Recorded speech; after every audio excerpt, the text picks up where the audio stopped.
Hey again, everyone. Look at this location. MarkRogersTV, the voice of college football after midnight, overnight on a Saturday night, Sunday morning. What are we doing? Where are we? My goodness gracious. Well, look at that baby. That would be my beautiful daughter a few years ago. And yeah, that's me.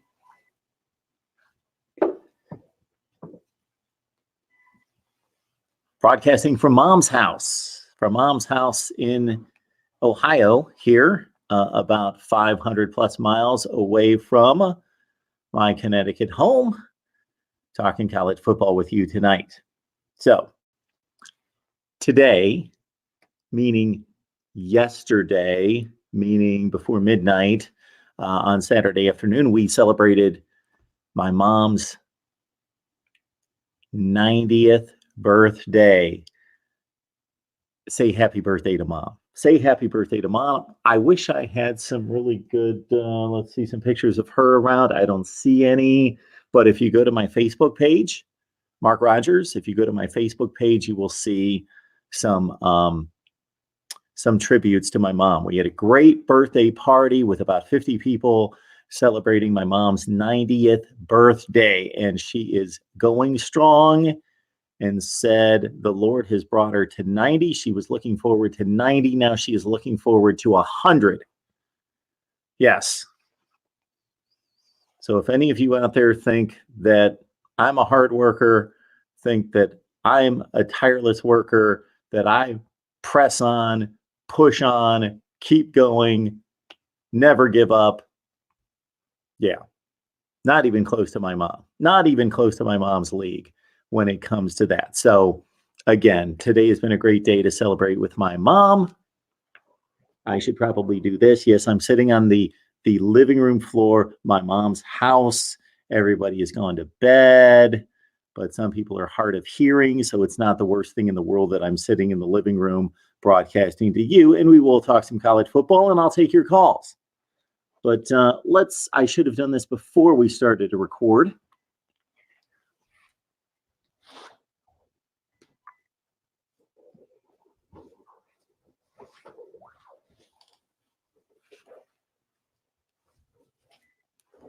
All right. There we go. We'll celebrate big number 90. Big number 90 for my mom. Welcome into the live stream. I appreciate everyone who jumps online on a regular basis for these completely unknown, stealth, impromptu sessions, going live talking college football here with the voice of college football right here at Mark Rogers TV. I'm going to get to your comments. And do I have anything to talk about? Of course we do. Navy Thomas first on the line. Not showing ? Time, date wrong. Sounds like a YouTube problem, Tom. I'm sorry. Sounds like a YouTube problem. And our Nebraska coverage has been halted, unfortunately, because our guy, Greg Peterson, needs to get back to me from Husker Online. Want to provide Nebraska football coverage, and we will. So hang in there, Navy Thomas and others. Yeah, Doug, I got to say. So my trip out here, so basically, if we take it back to Wednesday night, my Wednesday nights are kind of rough going into Thursday because I work until 3 a.m. So I get to bed at, if I'm lucky, 4 a.m. I'm usually doing stuff with the channel, uploading my audio podcast, doing that sort of thing. So I usually get to bed about 5:30 in the morning going into Thursday. Well, I've got to work a day shift on Thursday. So that 5:30 in the morning turns into then waking up at 8:30 in the morning after about 3 hours sleep. Go into the mothership, the worldwide leader, and work my full shift on a Thursday. And then, as you guys know, we typically have an array of live streams on Thursday night, and I'm running on fumes. On this particular Thursday night, we only had our Miami live show with Cam Underwood. And then I had a number of conversations and was doing some work and getting ready for my trip to Ohio, but also had some conversations, some personal conversations on the phone. And it was about midnight, and I was going to drive overnight out here. It's about 550 miles, about an 8-hour drive. And I thought, okay, I'm running on fumes. Should I really be driving overnight? Mom's a little worried. Mom's a little bit worried about me driving overnight, even though I've reached adult age at this point. She's a little bit concerned that I'm driving overnight after having only slept 2.5 hours the night before and being up all day and all night. So I thought, you know what? I'm going to jump into bed. And if I crash, I'm not going to set an alarm. If I just crash for 5 hours, 7 hours, whatever, so be it. I'll get up and drive, hit the highway as soon as I get up. Well, my body clock being what it is, even though I was pretty exhausted, I went to bed at midnight and I got up at 1:45. So I got all of an hour and 45 minutes sleep, jumped in the car, 2 o'clock in the morning. At 5:45, I'm close to 4 hours into my 8-hour drive. I'm in the middle of nowhere in Pennsylvania. Route 80, if anybody's familiar with the Route 80 stretch through Pennsylvania, it goes on forever. I'm in the middle of nowhere, and guess what? I hit a steel beam, blew out my back tire at 5:45 in the morning. It's like 18 degrees outside. So that was quite the fiasco. I will not go into the issues that then ensued in trying to get my insurance company not to get me a tow truck out there so that I could get a new tire, but my insurance company actually had the issue of getting me 3 towing services at the same time. I didn't need 3. I think I just needed 1, but they somehow got me 3. So the problem with that is that none of them would come out until it was guaranteed that I had canceled the other ones.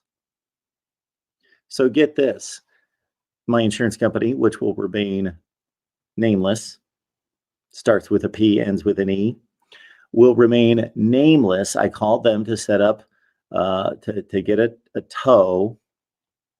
They said, okay, we got you all set up. Your tow's going to come. And then they sent me a link to where I could check the status of when they're going to arrive. When I tried to check the status, it wouldn't let me in. It wasn't taking my phone number. So then I called the number, and the number to that towing service was a different towing service. Anyway, I couldn't flag down these people. Nobody answered, left a message. Nobody got back to me. Another towing service then, a third one called me and said, we're going to come out and get you. But I addressed them thinking it was a different towing service. So they said, wait a minute. Is somebody else coming out to get you? And then they touched base with the insurance company and said, okay, we got multiple towing services coming out to get it. We are not going anywhere until you can guarantee that we're not double booked and we're not going to come out and you're already all set and off the road. So I said, this doesn't sound like my problem. This sounds like an insurance company problem. They don't know what they're doing. So I had to try to track down the other towing companies and cancel, even though they weren't responding. Long story short, I'm out there in my car. It's 19 degrees outside from 5:45 until about 8:45, 3 hours. Finally get it to a Walmart Supercenter, get the tire changed, get back on the road 5 hours later. So that was my day on Friday. But all was good. Kept my cool. Hey, I was on a video chat with my girlfriend for much of that time, sitting in the car. So, hey, everything was fine. Came out here. My brother came up from Nashville. My sister's here. We're having a big time. And again, we had a big celebration, birthday bash for my mom this afternoon. 50 people showed up. It was a great time. My sister knows how to put on a production. She knows how to be a party planner. with videos and games, and I gave a little sentimental speech about my mom and what an amazing person she's been. All right. So, Doug, I have never touched a 5-hour energy. I'm making it thus far. I don't even touch coffee. People can't believe that. I haven't had coffee. The last time I had a cup of coffee, a full cup of coffee, I was just out of college. It was my first broadcasting job in Ashland, Ohio. I was broadcasting a state high school football playoff game.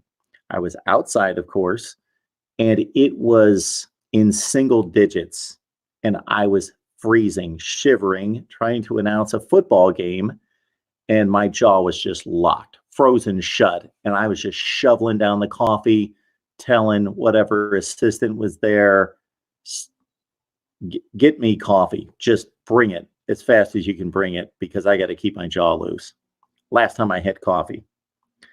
All right, Doug, we appreciate you being on the line. And of course, Tom, we've got Ian as well. What's up, Mark? Did you watch the slam dunk contest? What do you think? Not that I haven't seen slam dunk contests in the past. So Jordan, Spud Webb, Dominique, who was D Brown had a big slam dunk contest, right? About mid 90s, early 90s. And then it just disappeared for me. It didn't exist for like 20 years. And then my son, he's a big NBA guy, or has been at times, kind of brought me back into it when he was 15 or 16. And I watched a few with him. Can't say that I remember any of it. And typically these days, from what I understand, the players participating in the slam dunk contest are not factors. They're not stars. It's not like back in the day. Again, Dr. J, Jordan, Dominique. So, in a very small word, Ian, no, I did not watch the slam dunk contest. I would have had to have been. I'm not going to say it hasn't been entertaining. I was about to slam the NBA, but it's okay. I don't know what these guys can do anymore. How many gimmicks and different stunts that they can make up anymore. They're impressive. They're freak athletes. They're amazing, but I don't know what we haven't seen at this point. Nate, good to see you. Jordan, I know who you root for. I'm pretty sharp when it comes to that. Would love to know, Jordan, how long you've been watching the channel, because it's just been in the last, I'd say, several weeks that I've noticed your comments constantly. So that's awesome. Doug, he probably couldn't give a crap about the NBA. Doug, you were right on.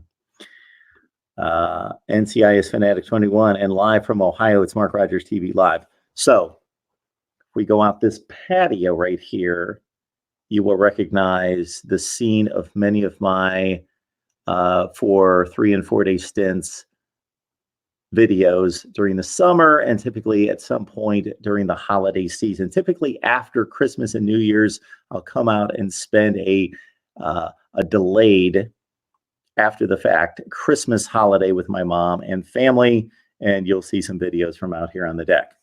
Yes, NCIS Fanatic 21, very astute of you. Doug, we appreciate that. Nate, thank you so much for the birthday wishes. I will pass these along to my beautiful mom. I will do that. Let's see. I don't know if this is going to show up. I'll give it a shot here. So let's see. We've got you can't see it. All right, we'll let that go. Maybe I'll upload those to the community page on the channel. All right. Appreciate the birthday wishes, Doug. I wonder how many of us will live to 90. Yeah, I don't know. That's a great question, Doug. The average age is somewhere around 75, 76, right? I think it's like 73 for a male and 78 for a female. We all know why that's the truth. So you get to think that about 50% of the population doesn't make it to mid 70s, and then about 50% live past that. But to make it to 90, I got to think that percentage goes way, way down. I got to think 5% of the population, 5 out of every 100 people, probably. That would be my guess. Jordan, thank you. Cheryl, you're great. You're here all the time. Cheryl, huge, enormous Buckeyes fan. And if you really pay attention to Cheryl's comments, very astute, knowledgeable Buckeyes fan. I don't think you guys realize that even though I take pride in knowing a lot, there is absolutely no way that I can know as much as you each do about your specific teams, unless you're a new college football fan or a fringe college football fan. And if you were, you wouldn't be here, as we obviously serve you, the hardcore, smart fan. And as we often say, if you're not, keep it locked in right here and we'll educate you. So I don't know as much as each one of you do about your individual teams. I've got a very broad knowledge of every major team in the country and the history of all the traditions and programs out there. So I learn from you. I don't say that enough, but believe me, I do. Navy Thomas, we appreciate it. What a blessing. Yes, Brody. Brody. I think I'm going to have to give the big wind-up hello. NCIS Fanatic 21 enjoys this. Brody, I've never seen your handle before. Apparently, you've been watching in the past, and you're a big Oregon. No. I'm sorry. Whoa. I apologize, Brody. Notre Dame fan. And with the birthday balloons in the background, welcome to Mark Rogers TV, the voice of college football. Brody, I see that you're a Notre Dame fan. Hopefully you join us for our live streams. This Monday night at 6 o'clock Eastern time will be our third consecutive Notre Dame live stream on Monday night. Welcome to the channel. Hopefully you've subscribed.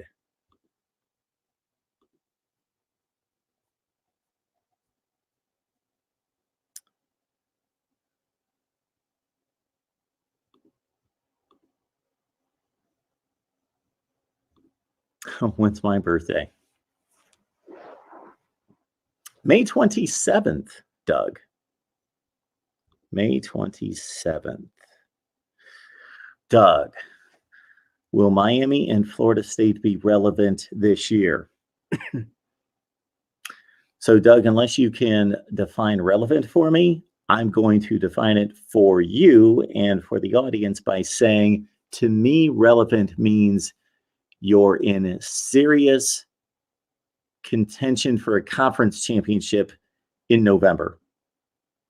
Not necessarily a national championship. I think, as you guys have heard me state many times, the national championship is overrated. Let's take a call.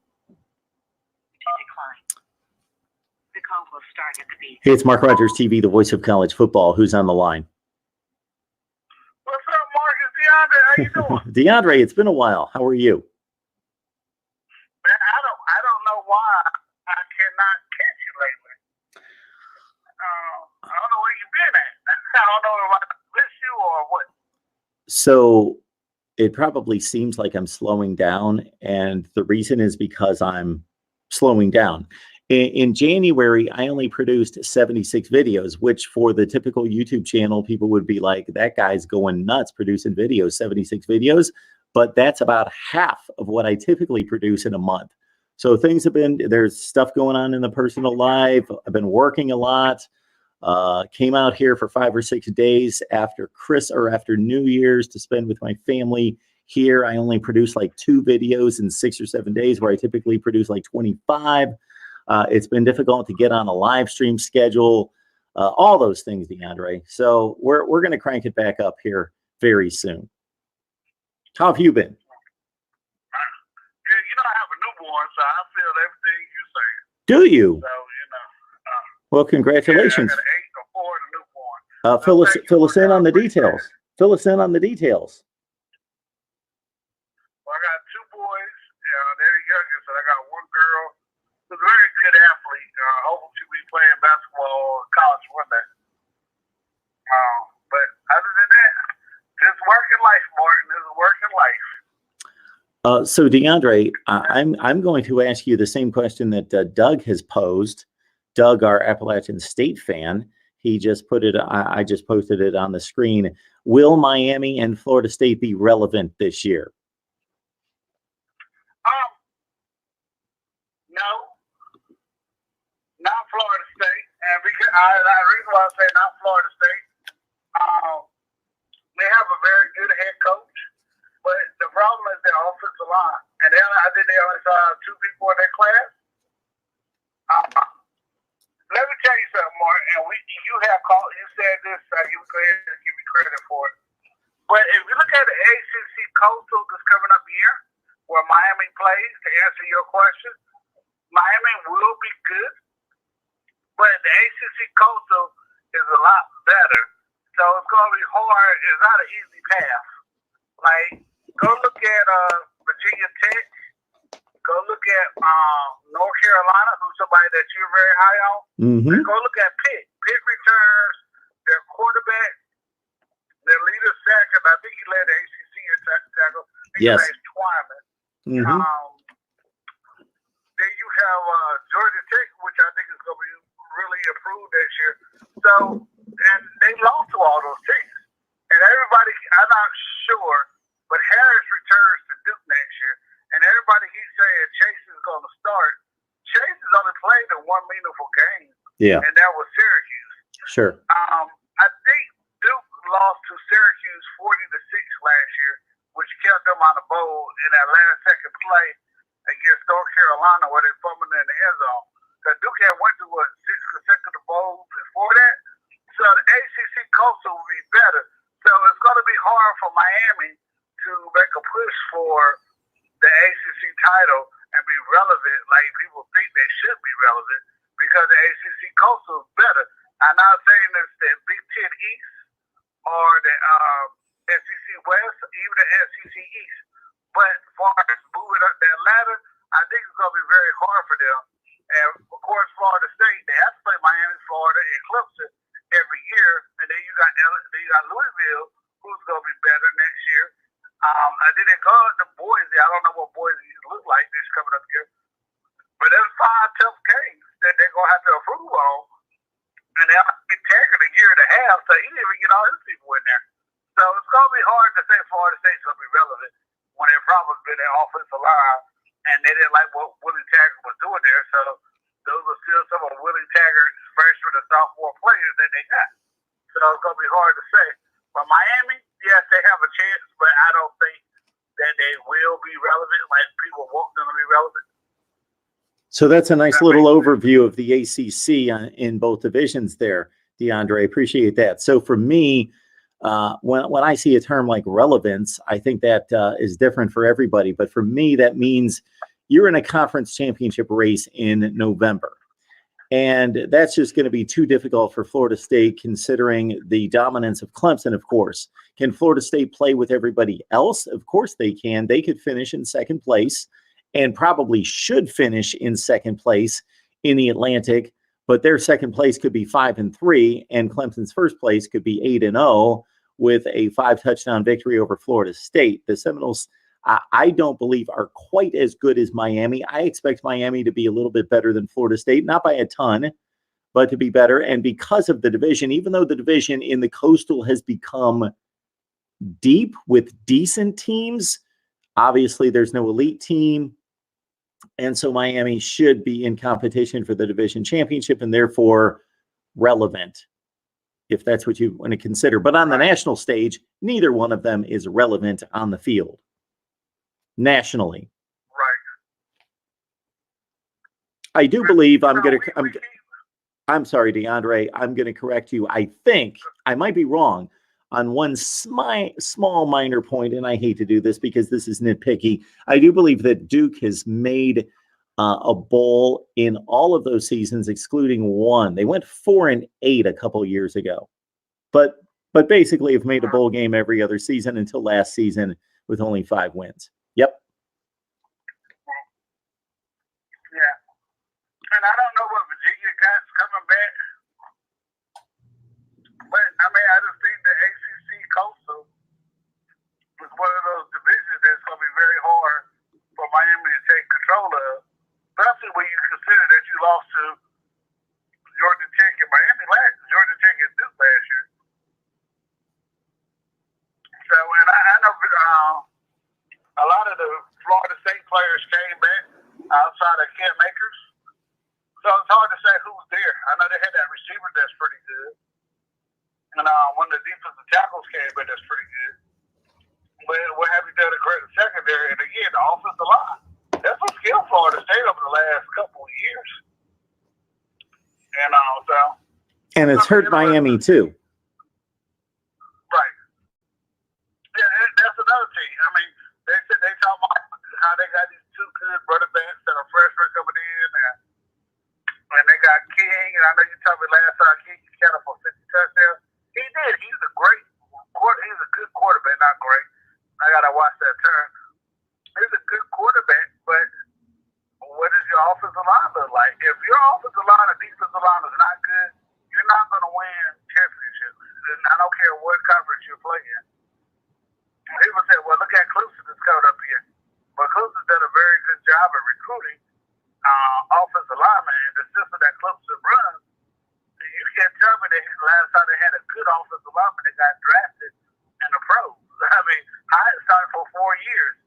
So really, whatever type of system they're doing, they just get a good enough offensive lineman just to block somebody. So we'll see how it turns out, but I don't really have a lot of faith in Miami or Florida State, to be honest with you. And that's not to knock down. And I just don't think they're that good this year. Now maybe next year. And another thing you gotta look at, Mark, and I'm not gonna say I know everything about Memphis football, but Ferente, Virginia Tech's old coach, current coach, was at Memphis. He kind of struggled when he got to Virginia Tech, and I know they played closer to a 42-35 game one year, and on the ACC championship game, but Clemson led the whole game. They just scored a lot of late touchdowns. So we don't know how good Norvell really is that he's going into a place like that. Because look how the person in front of him that pretty much built Memphis program did once he left Memphis. I mean, like I said, there's a lot of good teams in the ACC right now, especially in that coastal, and especially over there in Atlanta too, with Clemson and Louisville. And I think NC State's going to be better because if you go look at NC State, their running back was a freshman. I don't know who's going to start at the quarterback position because McKay's gone. So I don't know if this other guy's going to start. And a lot of their players were freshmen and sophomores last year. So you know they're going to be better next year from their track record. So I just can't wait for the season. All right, DeAndre. Appreciate you calling in. All right, Mark. Oh, to let you know, I changed my YouTube name Okay. to BGOP. It stands for Black and Gold, Orange and Purple. So I represent the Pittsburgh Steelers with the black and gold, and Clemson Tigers with the purple and orange, and the gold and purple with East Carolina, where I want to college at. Okay. So I make sure I touch all the bases. Yes, I'm guessing that one wasn't taken. Yeah, so just making sure that everybody knows who I am. Everybody get out there and support DeAndre. Again, the YouTube channel is BGOP. Yes, sir. All right. Thanks, DeAndre. We will have a ton of good content coming your way. Yes, sir. We'll talk to you soon. Our man DeAndre loves the ACC and, of course, Clemson more than anything. Pittsburgh Steelers, East Carolina. This guy right here, I hope that he's still on the line. The middle-aged dork. I have become a fan. This has become a slight obsession. Is that that's probably an oxymoron? If it's a slight, it could be an obsession. But I've become a bit fascinated with reaction channels. I've even thought, should I start a reaction channel? I can't even keep this channel going in addition to the Miami, Ohio State, and USC channels I have. So, of course, I shouldn't start a reaction channel. But I would love, when I do this full time, to start a reaction channel because I love music, and specifically one particular artist that I would react to all the time. So I've become enamored with reaction channels. Most of them are a waste of time. I am a person who is not impressed easily. So many of you ask me about sports channels or sports analysts or this particular person who's online or has a YouTube channel, and I try to be kind and withhold my criticism because I'm typically not impressed. There's very few people out there who are really, really good at what they do. This guy right here. So there's a reaction channel called Vintage Reactions. That particular guy is just flat out funny. I don't think he's trying to be funny. He's just one of those guys that's just funny. He's a guy, I'm not going to go through it anyway, because most of you don't care. This individual, though, the middle-aged dork, I just came across him in the last, I would say, 3 weeks. And he is very insightful with his analysis. He is I'm not going to say the best educated reactioner. He is just, he has a way with words. He can spin a phrase, and he's very articulate in his analysis, or it's not really an analysis. It's more of a reaction, a response, an emotive response to the music. And in particular, my favorite artist. And it's just a fun channel. It's a great channel. I watch it on a regular basis now when he reacts to my favorite artist. And the middle-aged dork is a good guy. Does a great job there. It's entertaining, very entertaining. And I probably watch that stuff too much because I'm supposed to be spitting out content here. It's MarkRogersTV, the voice of college football. Who's on the line? Hey, Mark, it's McD Sports 4. How are you doing? Hey, McD, I'm doing just fine. Had a big day. How are you? Pretty good. I saw that it was your mom's birthday. I mean, I've been looking at the chat and everything. I was busy doing something else. Happy birthday to your mom and Ben also. Thank you so much, McD. Appreciate it. Mom's 90 now. 90. Yeah. Going strong. Yeah. Not many people in my family get up there, so yeah, that's great. Thank you so much. What's on your mind? It's been a while. Yeah, it's been a while. I want to call. Since you're a Ohio State fan and I'm a Maryland fan, I think me and you should take this moment. Any other Ohio State and Maryland fans should take a moment and laugh at every other Big Ten team that they did not recruit a 5-star. Did you know that outside of Ohio State, the Maryland Terps are the only other team in the Big Ten to recruit a 5-star player? Yes. I did know that. I mean, and I think that says a lot about Mike Locksley, despite the 3-9 season. So I really feel like we're heading in the right direction. And I really feel like you're going to see some big things to come. The game for Maryland in 2020, that's going to be the turning point game. It's going to be in week 3 against West Virginia. That game's going to tell you everything you need to know about Maryland. I hope we go in there and beat them.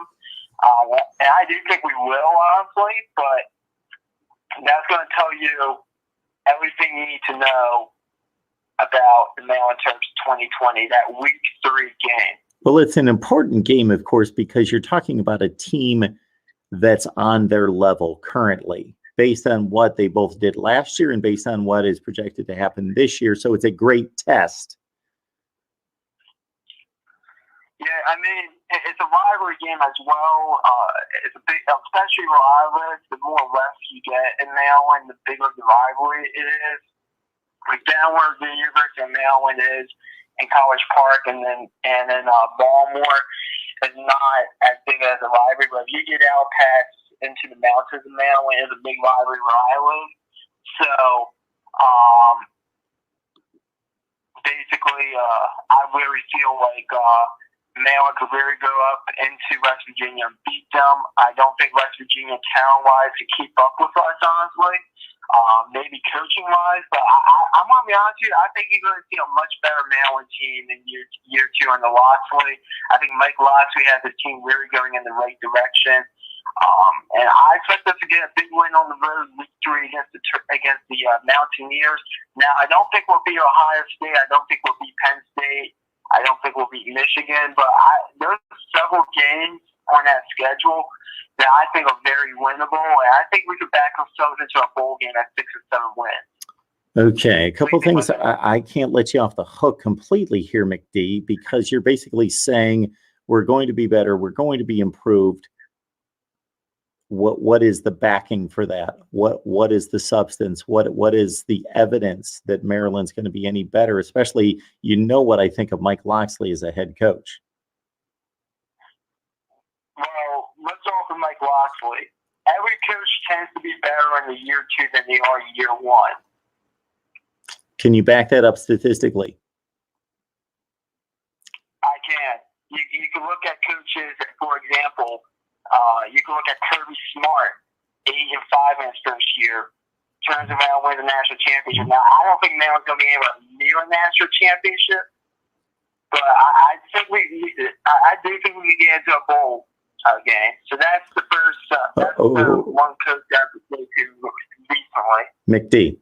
McD, I am going to again not state that you're wrong, but I'm going to state that you have no statistical evidence of what you just stated. You took one situation with one coach where he was better the second year, and basically I don't let you off the hook here. And this is why we have great discussions, McD. You might be right, but I don't know that you're right. It's almost like the people that say division games are tougher in the NFL. Where's the evidence?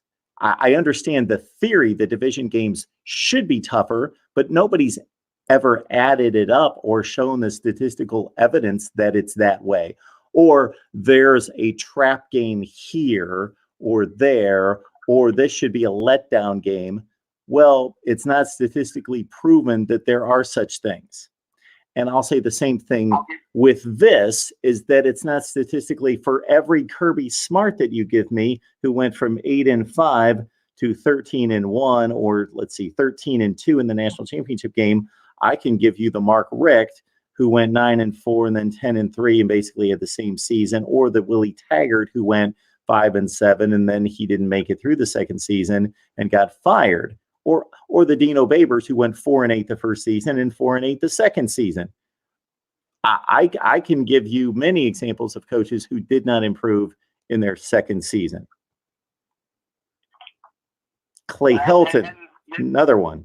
Yeah, I mean, Chip Kelly, another one. Herm Edwards, 7-6. 7-6. There's another one.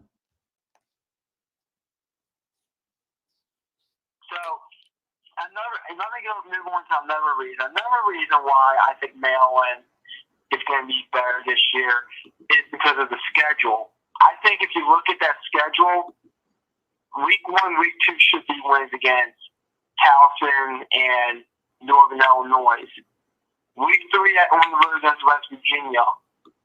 I do think we're more. I think better talent-wise. I think we have the better talent, and I don't even think it's really that close. West Virginia, they're a school. They were very talented 2 years ago. They lost a lot of talent to the NFL draft. Lost their head coach to a group of 5 team, which is pretty laughable. And I still think that they're going to be really rebuilding. I do not see West Virginia being good again into 2022. We also look at who we get out of the West.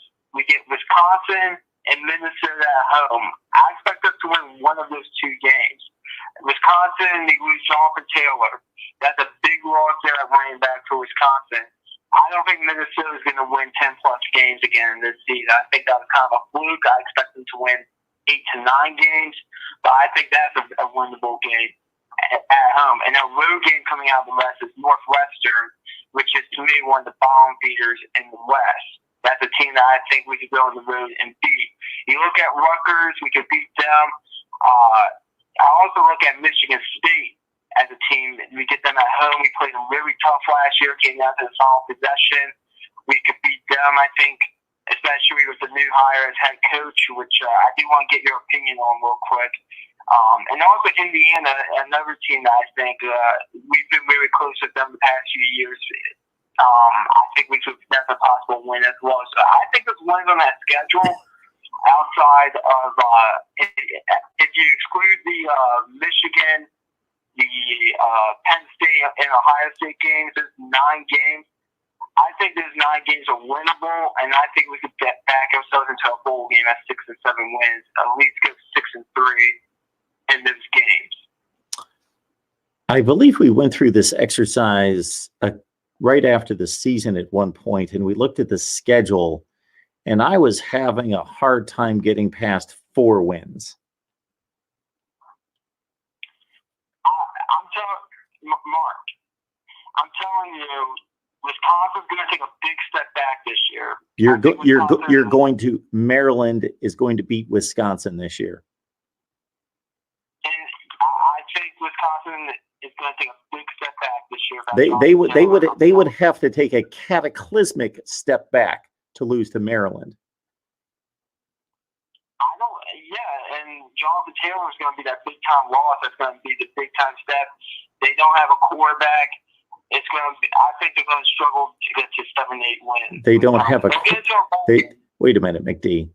You are a Maryland fan, and you know that I love that and respect that you stay with your team despite all the struggles. But you, a Maryland fan, is looking at Wisconsin saying you don't have a quarterback, and Jack Cohn is completing 72% of his passes. Game manager.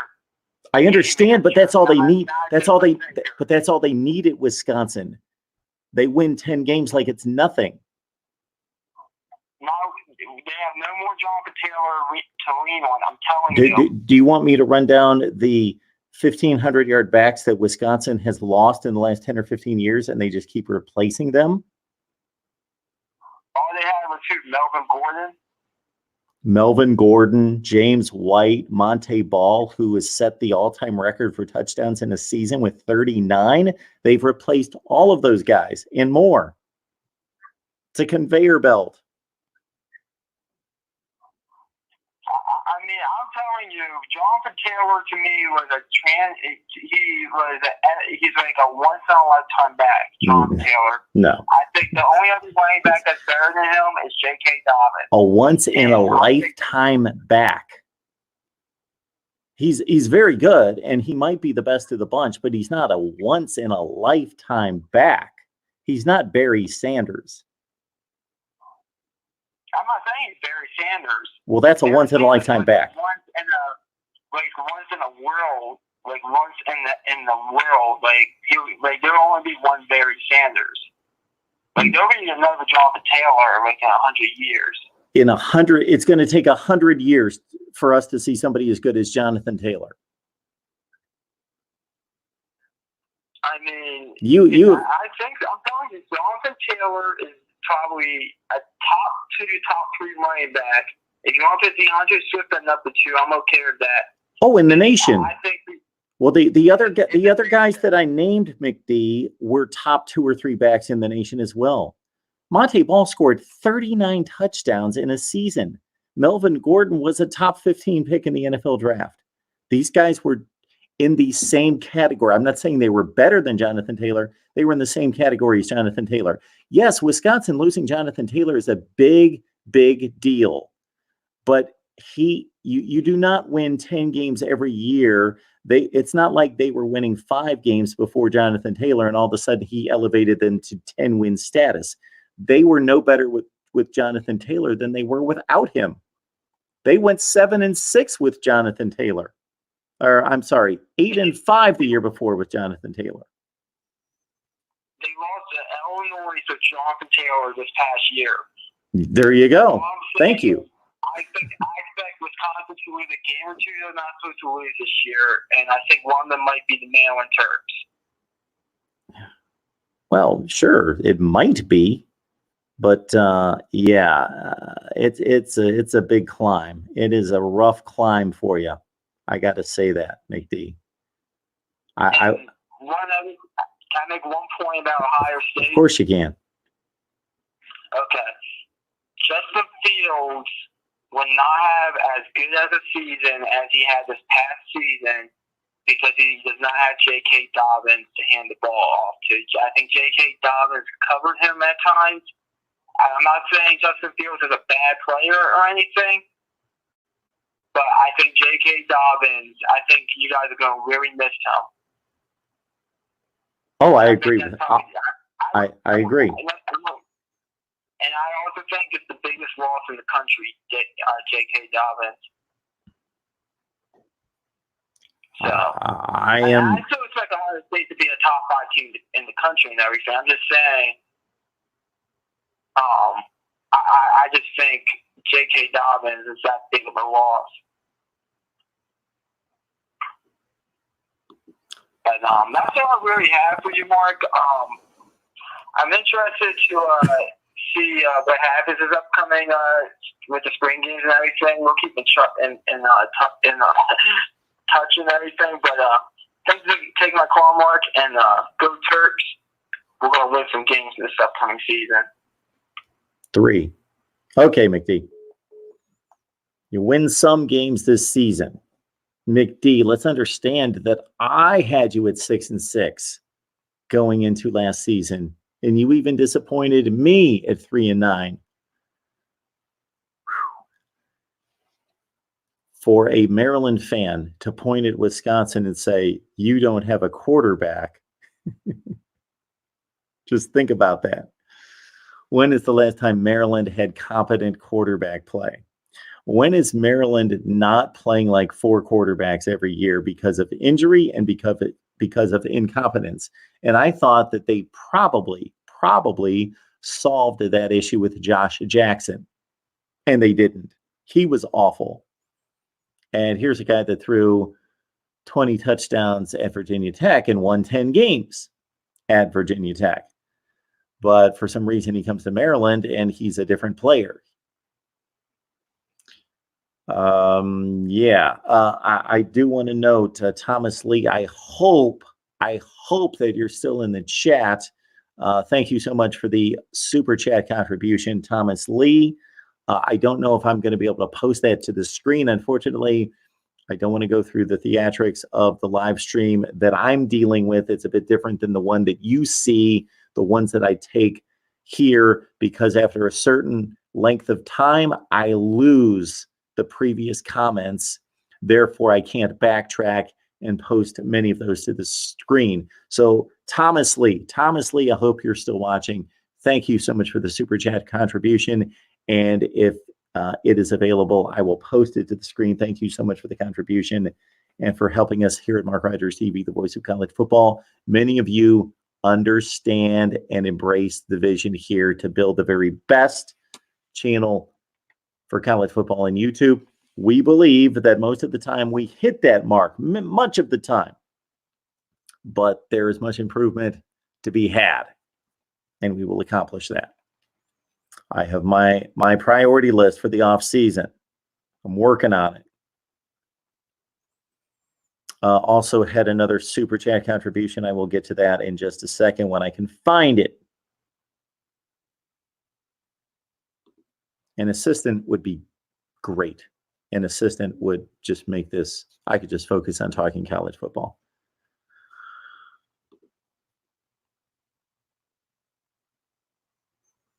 Oh, we've got the politics working here.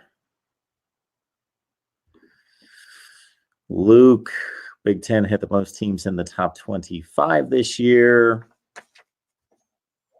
That's a point to be made, but it's not an all inclusive statement of fact. Let's understand that opinion goes into ranking the teams. So for just about every team at the back end of the top 25, let's say from about 18 to 25, I can easily point to a team that's outside of the top 25 and make a case for why they should be in the top 25. So it's an indicator. It's not the end all be all. It's an indicator. You can use that as one point, one bullet point of several if you're defending a conference.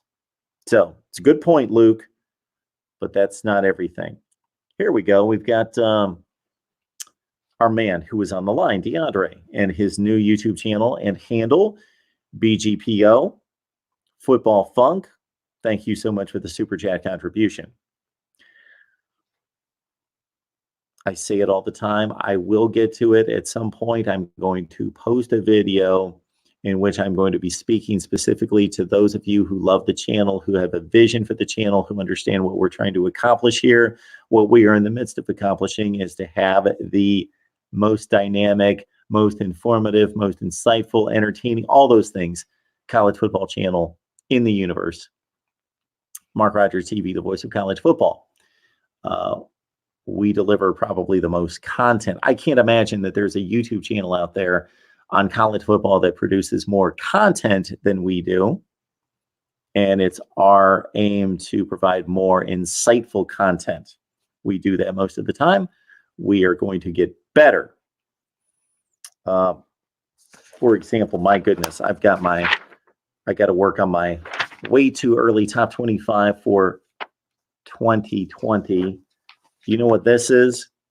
This is scads and scads of information I have compiled that I need to post a video on, in which I am comparing the preseason top 25 ranking for every team that has been ranked or been projected to be ranked in the decade from 2010 through 19 to see who's generally been overrated and who's been underrated by taking the preseason rankings and comparing those to the postseason final AP poll.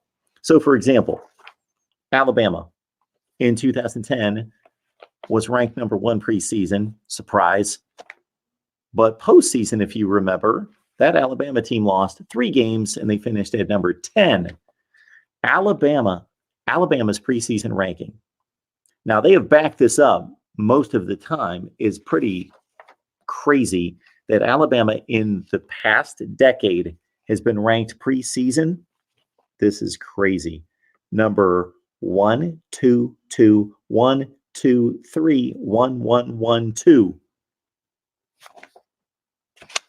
But they pretty much backed it up by their final ranking being numbers 10, 1, 1, 7, 4, 1, 2, 1, 2, 9. Ohio State preseason rankings. Number 2, 18, 18, 2, 5, 1, 6, 2, 5, 5. Final rankings for the Buckeyes over the previous decade. Numbers 5, 2010. The Luke Fickell interim coach year, not ranked. And then with Urban Meyer and Ryan Day, 3, 12, 1, 4, 6, 5, 3, 3. And we'll give that a look. And then I'll see as to whether people are interested in absorbing that kind of information. And if not, I'll think, okay, I wasted hours and hours compiling this information. Nobody likes it. Nobody cares. And we'll move on to what we typically do. I also, I'm way behind on this, but for those of you who have watched me for at least a year know that during the off season, I rank the conferences and I love to do it. So the first thing we do is a completely objective measure of the conferences based on seedings, seeding all the conferences 1 through 10, 12, or 14, depending on how many teams there are. And then looking at the matchups, the games that were played in 2019 between all the conferences and giving a metric to that. So for example, Clemson, number 1 in the ACC, beat Ohio State to number 1 in the Big Ten, and we award a point value to that because it was a like-seeded game. The ACC won, beating the Big Ten won. But for example, Clemson, the 1 seed in the ACC, beat South Carolina that was, let's say, off the top of my head, the 10 seed in the SEC. Should that be weighted as heavily or counted as much? No. Clemson beat Ohio State. Huge win. Clemson beat South Carolina. Sure, you give the ACC and Clemson credit for the win, but not to that degree. So you make a difference. You come up with a point value with the 1 beating the 10, and I take off the 10 points or the 9 seed difference in points from the total of 20 points per game. And so the value of that win is only 11. The Clemson win over Ohio State is a full 20-point value game.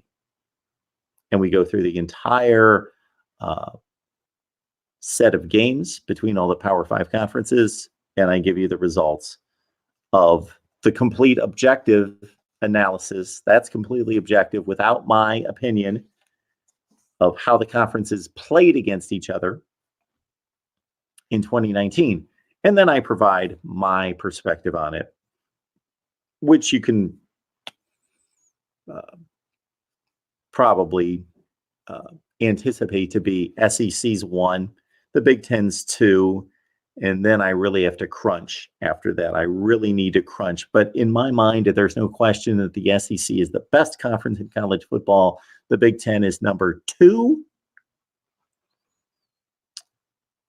The ACC is 5, slightly ahead of the Pac-12, which is 4. And I would think that the Big 12 is ahead of the Pac-12 off the top of my head without really grinding down the numbers and the results in my analysis. The Big 10 or the Big 12 did really underachieve in bowl play. Oklahoma was blasted. Oklahoma State lost. Texas turned in a nice effort against the team that went to the Pac-12 championship game and that was ranked in the top 15 in the nation, 38-10 over Utah. But I believe that was the Big 12's only postseason victory. Texas posted that win. Oklahoma lost big. Oklahoma State lost a 1-score game to Texas A&M. Kansas State lost to Navy on a last-second field goal.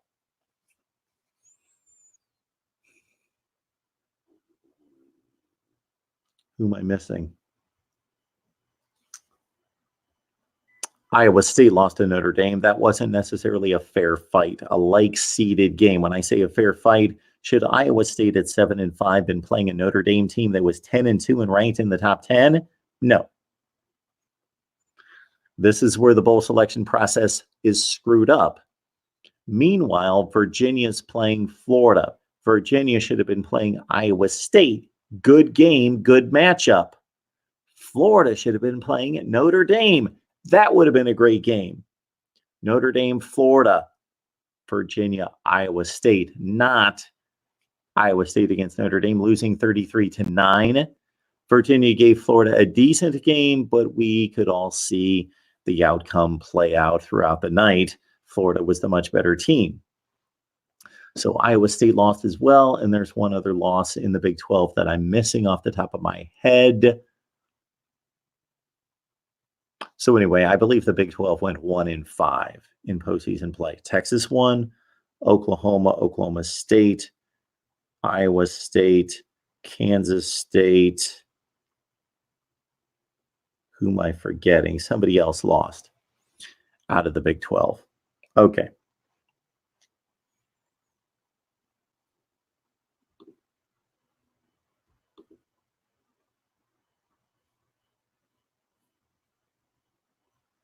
And thank you so much, everyone, for the birthday wishes for my beautiful mom.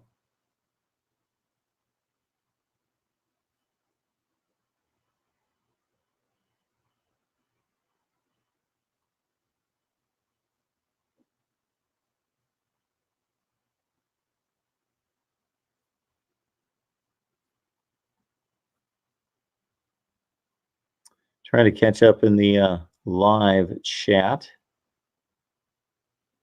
And keep in mind that the number to call, and of course, I hope all of you, 39 on the line currently, are subscribed. This is what you get when you subscribe. You simply know when the live streams are coming, not necessarily tonight's live stream, but unfortunately, I am not able to post a consistent live stream schedule each and every week. That hurts me. That hurts the channel. I apologize for that. I would love to be able to do that, but my work schedule and my personal life does not allow me to do that. I don't think I could keep to a specific live stream schedule like I did last off season, but I would love to do it, and I'm still attempting to figure it out. But we do know one thing, that Florida State Live comes your way each Tuesday night at 7 o'clock Eastern time. But we've got our Ohio State live stream. We've got our Miami live stream. But because of my schedule and the schedule of our guests, we need to figure that out and when that is going to be each and every week. And so that's the reason why you need to subscribe, turn on the bell with the notifications, and then I send out the notifications. I keep you updated on the community page in terms of what's coming your way each and every day. Coming up this week, we've got Notre Dame Live, Alabama Live, Florida Live, Clemson Live, Auburn Live. Power-packed, powerhouse programs. Alabama, Clemson, Auburn, Notre Dame, and Florida live, in addition to Florida State, Ohio State, and Miami live this week.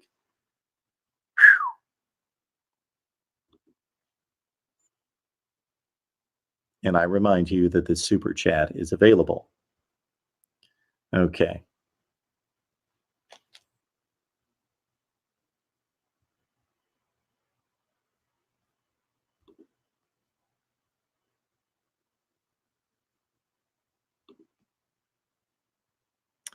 Luke, we've owned the Big Ten and we've won conference championships and we've played tough games to get to the playoffs. That's something you'll never understand, whomever he's talking to.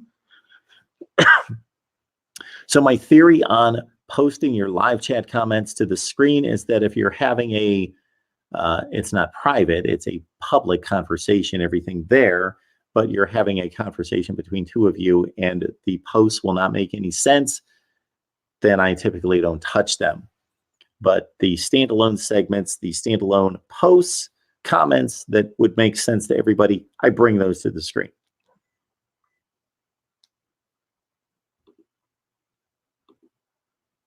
Nate's a big fan of McD.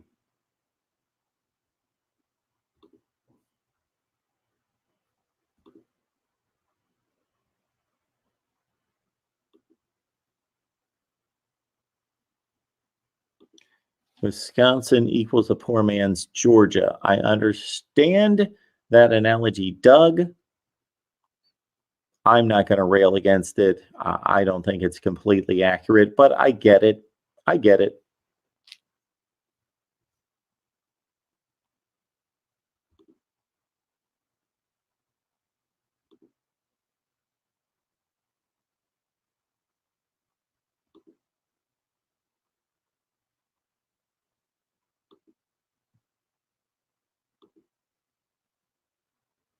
McD, you're taking a beating here.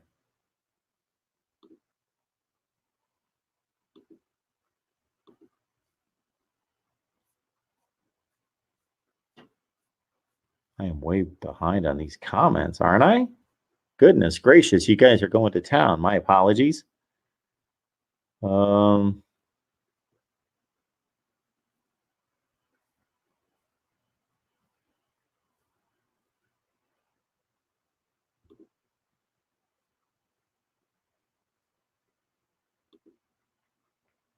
Nate, go ahead and call 860-325-3687. 860-325-3687.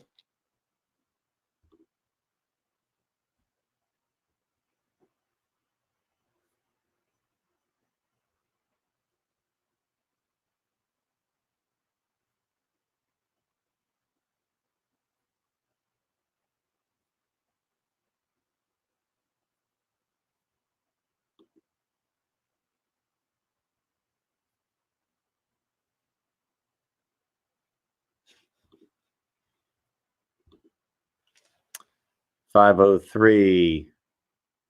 Thank you so much. I appreciate it. I do my best. I don't get to as much. Sometimes I liken myself to a preacher who never reads the Bible because just so many stuff. Excuse me. I'm that close to getting over my cough that has been really rough over the last few weeks. I liken myself to a preacher who never reads the Bible, meaning I just don't have the time to look into all the stories and the stats and do all the study homework that I would love to prepare myself for this.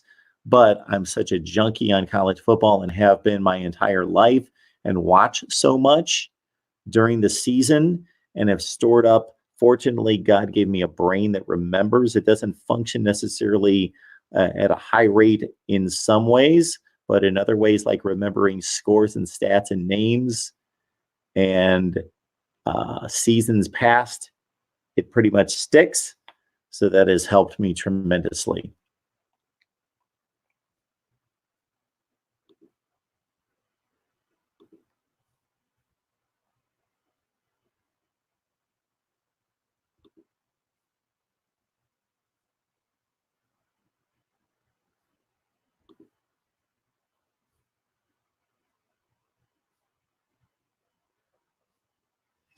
NCIS Fanatic 21, I can count on you to be interested in the preseason and postseason rankings information. You, of course, my friend, are also the one of the few that were interested in my series in which I broke down the national championship race each season and delivered an alternate championship scenario to be considered. And some of you know what I'm talking about in regards to, we did a series at this point last year, and I thought it was a ton of fun. I went back to all the way to 2011 just so we get locked into the championship game and whatever it turned out to be. And this year is a bad example just because the four teams that made the playoffs were very clearly the four teams that should have, at least from a standpoint of earning their way into the playoffs. Clemson, Ohio State, LSU were the three best teams, all undefeated as major conference champions. And then, of course, even though Oklahoma, from a talent and performance standpoint, probably didn't belong, they earned it as Big 12 champion with only one loss. So it was a clear cut for the first time in 6 playoff seasons, a clear cut 4 to make the playoffs. In every other year, I could give you a clear argument, not necessarily that any one of the 4 teams that made it should not have made it or did not necessarily earn it or were not one of the 4 best teams, but I could take 1, 2, or 3 other teams that did not make it and easily make the argument that their resume was just as good as one of the teams that made it.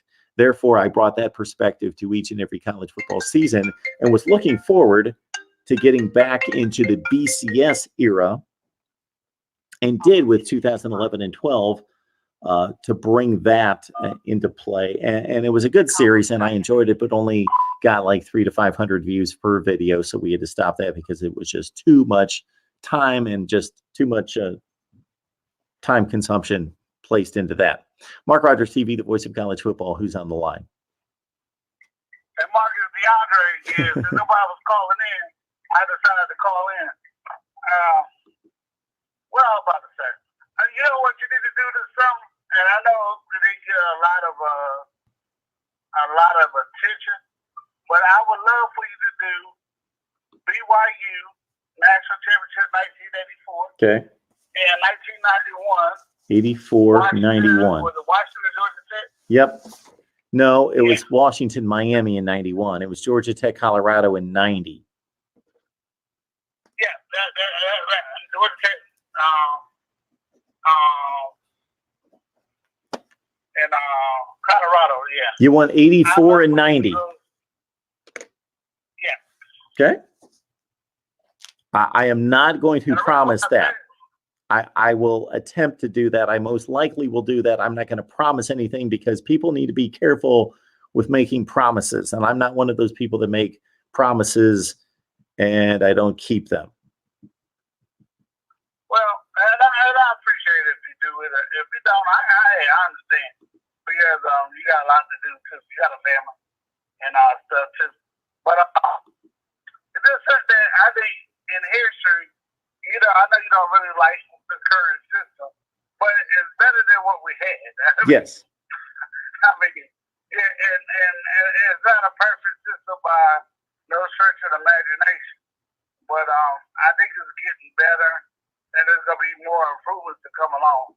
But just going back and looking at those years, it gives you an opportunity to look at where we came from. I mean, and how controversial they were. And like these teams didn't get a chance to settle it on the field. Washington, Miami either, or was it Michigan and Nebraska in '97? That these teams didn't get a chance to play. So, especially the '84 BYU team. I mean, I done looked it up a few times. I think people will be interested to see what that team was like and who was on it. I almost think Jim McMahon was the quarterback. Jim McMahon was not the quarterback. Yeah. He was in the NFL. It was someone, right. It was Robbie Bosco. I don't know the guy's name. Robbie Bosco. Robbie Bosco, okay. Yep. Yeah. So, but I think that's somebody else to look at. And I know you don't mind me mentioning other people's names, but Top Billing, I can't remember Brian's last name. They did a great shot of why LSU beat Clemson and the changes that LSU made. I'll tell a Pisky and Pete this. I like something interesting to see if Ortiz is going to spread Clemson out. I don't know if he had a chance to go back and actually look at the game. But I remember when the Pittsburgh Steelers was running the AFC and the Patriots was just getting started. And they started spreading Pittsburgh out instead of, trying to play that fullback, running back, I formation. They said, we're going to spread you out and throw the ball. And that's what LSU did to Clemson. So it's going to be interesting to see what Clemson's going to do when teams start spreading them out this coming up here. Now, those teams don't have, the teams they're going to play ain't going to have the talent that LSU did. But it's going to be interesting to see how Venables change their system for when they get spread out like that again. Yeah, I have not. Know if we had a chance to look at the game. I have not watched the game again. I've not rewatched the game. I've often said another fun exercise during the off season would be to take the best games from the previous season and watch them again together. Maybe not for the full 3 hours, like a condensed version, a 30-minute version of big games from the previous season and break them down. Yeah, I always wondered that. I was like, this team was really, what LSU did it closer than Venables was just amazing. And everybody want to bring Tony Elliott for his play calling.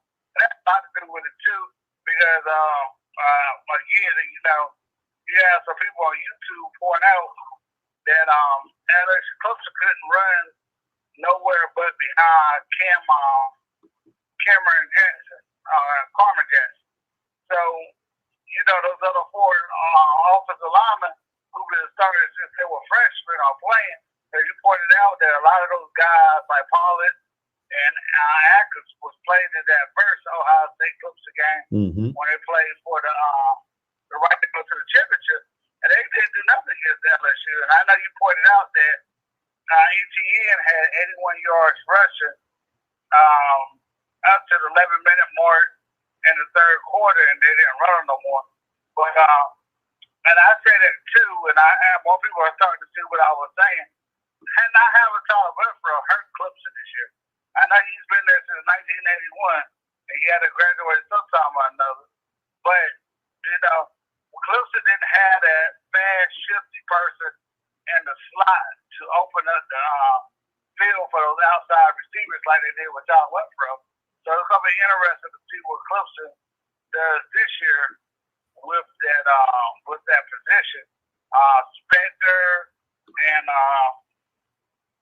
and Sweetie Sanders came up there. They might run them to help out the receiver core and get that started. But I would like to see Clemson go to more 5 wide to open up the field themselves. And you got some of the top receivers coming out of high school to your program. I mean, go ahead and throw them out there. Let's see what they do. And start running this 3 and the tight end that don't do nothing in the system. I mean, we didn't have Galloway the whole year, but it's interesting to see what they do. Now, I'll let you go on this one. Outside of the usual suspects, Alabama, LSU, Clemson, Ohio State, Oklahoma, who's one of your dark horses laying in the weeds this year? Ooh, good question. Let's think about that for a second here. Let's think about that. Laying in the weeds. So I don't consider Oklahoma laying in the weeds.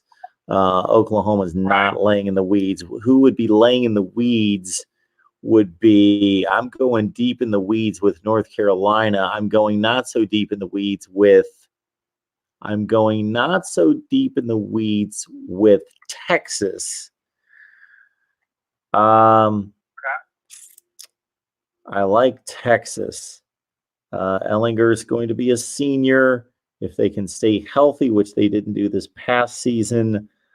How about Florida? Again, that's not deep in the weeds. They're a top 10 team, but they haven't contended for a national championship since Urban Meyer, of course. So Florida would be somebody else that I'm interested in possibly jumping up. Maybe Penn State can make a run. Those are the teams that come to mind. Yeah, those are the teams that come to mind. Wow. And I like those pictures. If Oregon gets really good quarterback play to replace Herbert, they've got this Tyler Shook, who is the backup, who's ready to go. Let's say he's anything close to Herbert. The rest of the team should be strong at Oregon. Oregon could be back as well. Okay. And I like your picks. I know another one that everybody is talking about is their quarterback play. Is Southern Cal. But they got Alabama and Notre Dame this year. So yeah, it's hard to say about that. They went through my mind, but I didn't quite pull the trigger. Yeah, if you're talking about a dark horse for the championship, which you were because you said Ohio State, Clemson, Alabama, LSU, besides those, I think that's a bit of a stretch. I think that's a big stretch for USC in terms of a national championship. Conference championship, sure, because the Notre Dame and Alabama games won't factor into that. They could go 8-1 in the Pac-12 and go 9-3 and win the Pac-12 championship and not even be considered, of course, for the playoff. There was somebody I'm about to ask you about. Oh man, it just slipped my mind that I'm first. Oh, Texas A&M. What do you think about their chances? It's my third year. They had some talent recruit classes. I mean, do you think they're finally going to get over the hump? They should. They should. So this is going to be, I was looking at their recruiting rankings somewhat recently. And of course, Jimbo's 2 classes have been in the top 5 or 6 in the country. They should be ready. Yeah, that's a decent call. I haven't really looked at what they've lost. Again, we're going to do spring previews on as many teams as we can get to. And so I haven't really looked at their personnel. And I didn't watch a whole lot of Texas A&M football this past year just because they didn't, they fell out of it so quickly. I did watch the Clemson game, every play of that game. I watched probably half of the Alabama game. And that's about it with Texas A&M. I'm trying to think who else. They got murdered by LSU. I didn't watch that game. I watched some of the Georgia game. Of course, that was a huge game. I thought that they could possibly upset Georgia. They played them very close. But I didn't watch a lot of that game. I don't remember who else was playing. but I didn't watch a whole lot of that game. So I didn't see a whole lot of Texas A&M, even their bowl game. There were other bowl games on. I didn't see a whole lot of that game. So I kind of lost track of Texas A&M last year. What you think about Michigan? I mean, that's one that everybody, them in Miami, everybody think they're going to be good every year. I don't know why. Neither one of those programs have done anything in a long time. They're dominant. Like, you know, they always get to their, like Ohio State or Clemson, and they'll lose to them. Sure, is Michigan going to be good if you consider good, top 15 good? But there's such a gap between those top 3 and 4, and then stretching that out to the top 15. I am going to have to be convinced that Michigan's ready to make that jump. I don't see it. What about UCLA? To make that kind of jump,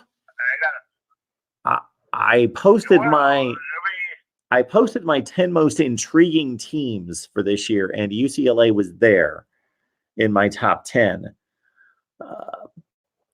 But Chip Kelly is not recruited well there. That's not a Jimbo Fisher type situation where he's even recruited well. The recruiting classes are not good at UCLA.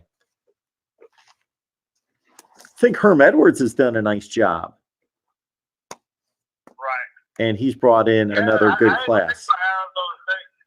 And with Jaden Wilkins coming back, Jaden Daniels, excuse me. Manny Wilkins was their previous quarterback.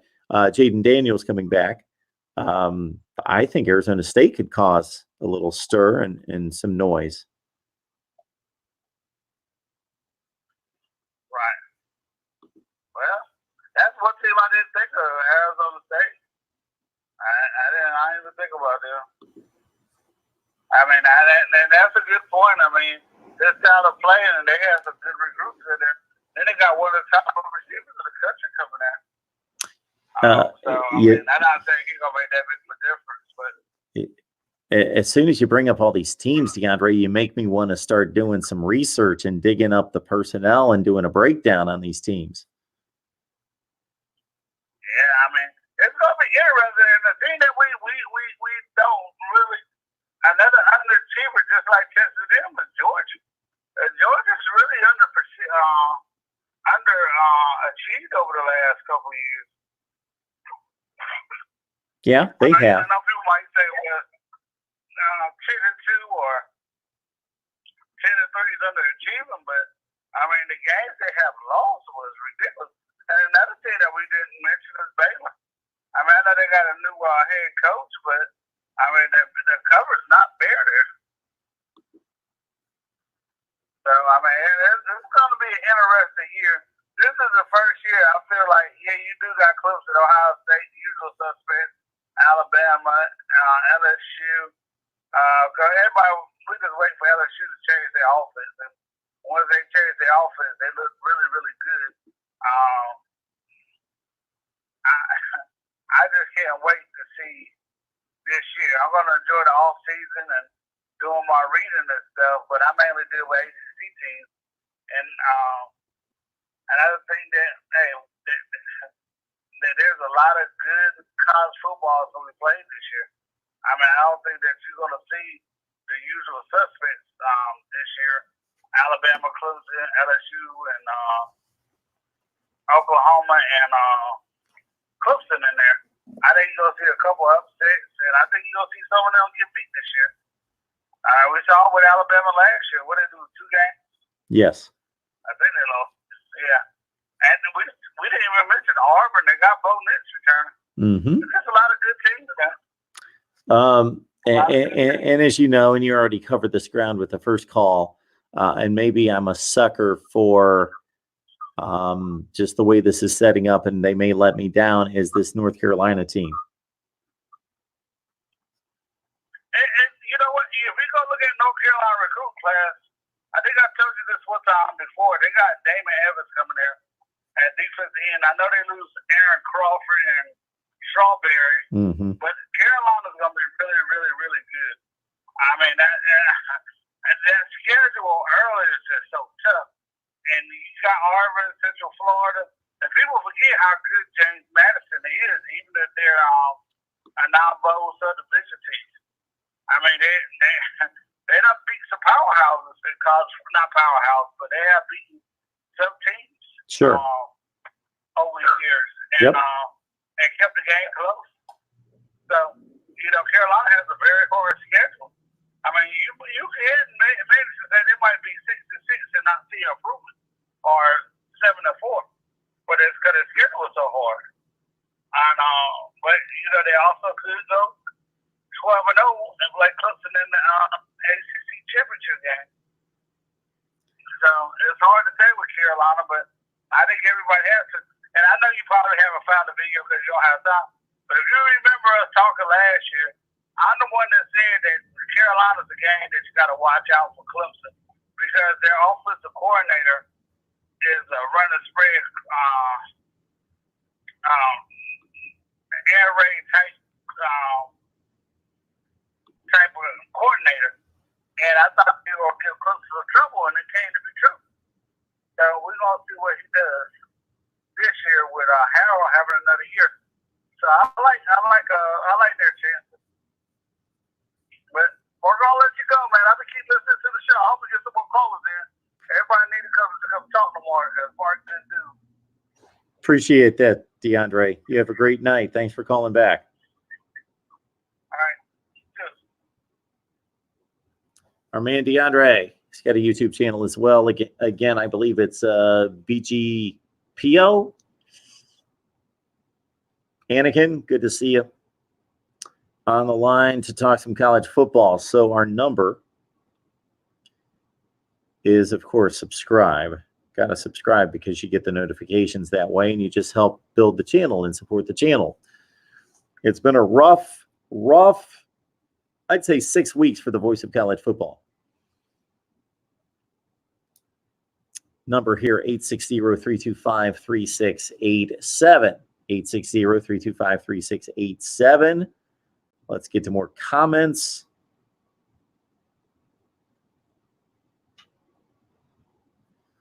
And the political nonsense has to go. What is the name? What is the term that I'm looking for a person that I would designate, or a series of people that I would designate as to monitor the live chat? A monitor? There's a term for it that I would give up privileges to that particular person, like a Cheryl, who I can trust to toss people that are going in directions that we don't want to go. We want to talk college football. It's a college football channel. It's a logical assumption that we would talk college football in the live chat. And if you want to bring up somebody's family or say hey and talk about stupid things and throw in a little pop culture, absolutely. Politics, no. Don't want that. Okay. Yeah, all this about certain presidents and politicians. Very important stuff, but it doesn't belong here. All right. I am looking for some decent comments. And of course, somebody can call me at 860-325-3687.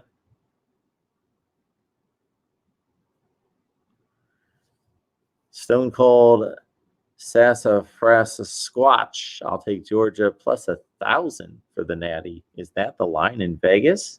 Is it that high? Which, of course, what that number means there for the betting challenge, the wagering challenged folks out there.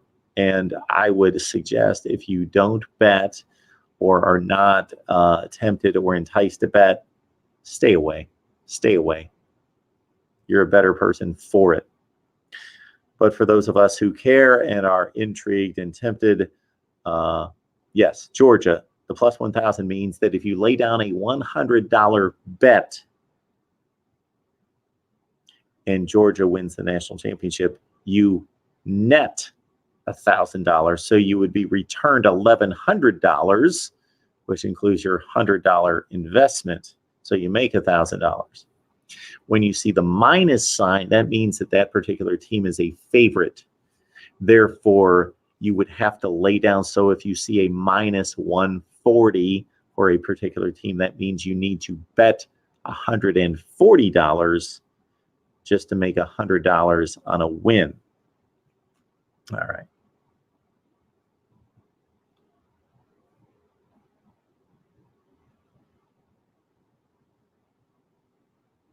Oh my goodness. We've got so much garbage in this live chat. I'm so sorely disappointed with the live chat tonight. We are so much better than this.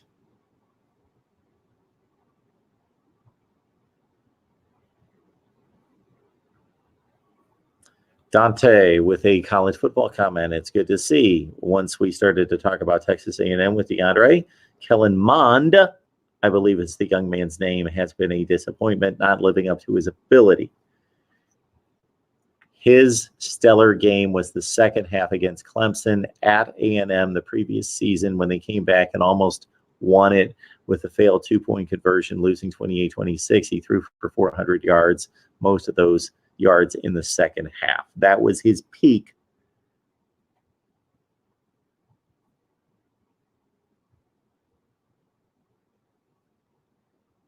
I hope everyone is liking the video. Meaning you like the video, you're enjoying the video, but you're also hitting the like button. Hit that like button.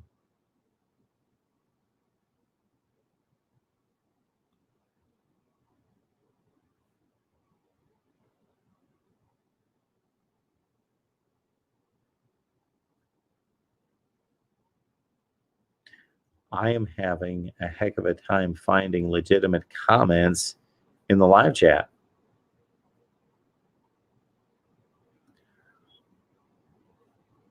This may mean an end to the live stream. I think we've reached that point. It appears that way by checking out the comments in the live chat.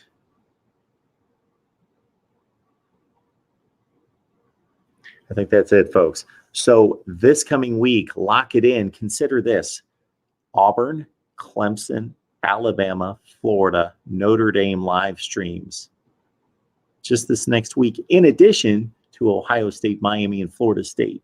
Who does this? So please lock it in. Again, you've got to subscribe and turn on the bell for the notifications to know when we're going live with these shows, because I'm constantly in talks with guests to bring them on, and it's a circus to try to reel in 2 and 3 people at a time and schedule and coordinate schedules. Again, I'm going to take the AP preseason rankings and compare them to the postseason rankings and try to determine who have been the most overrated or overvalued teams in the preseason versus the underrated teams. Who do we typically consider to be an overrated team? Notre Dame. Overrated, typically. Notre Dame. I think many of us would say Notre Dame, not necessarily me, but I'm guessing that if I asked you who's typically overrated, a lot of people would say Notre Dame. Well, let's take a look if I can find them. Notre Dame.